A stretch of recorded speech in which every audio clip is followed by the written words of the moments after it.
और इसका ना बहुत बुरा असर पड़ रहा है हमारी इंडस्ट्री पे। तो दोस्तों, शायद ही भोजपुरी इंडस्ट्री में कोई ऐसा इंटरव्यू हो या कोई ऐसा पॉडकास्ट होता हो जिसमें पावर स्टार का नाम न लिया जाता हो या फिर उनसे संबंधित कोई कंट्रोवर्सी न की जाती हो। इतना तगड़ा कंट्रोवर्सी क्रिएट करके मेरा कुछ नहीं होना है। पर फिर भी दोस्तों, कंट्रोवर्सी तो हो रही है।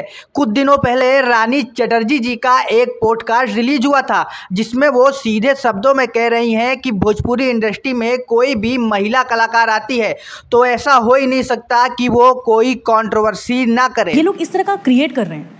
कोई हीरोइन इनके साथ आती है बेचारी गाना करने के लिए बड़ी एक्साइटमेंट में कि यार सुपरस्टार है यार भोजपुरी का, वो गाना करने के बाद वो लड़की भी अचानक से कंट्रोवर्सी की शिकार हो जाती है। और अब जैसा कि दोस्तों हो भी रहा है, आस्था सिंह जी खुद इंटरव्यू दे रही हैं और वो कह रही हैं कि मोहरा फिल्म में बतौर वो हीरोइन काम करने वाली थी, पर पता नहीं किन कारणों से उन्हें फिल्म से बाहर कर दिया गया। मूवी का वादा करके रखा था, मोहरा मूवी का, और क्या हुआ मुझे नहीं पता, और मैं उसमें नहीं हूँ, जबकि सर ने स्टेज पे अनाउंस किया था।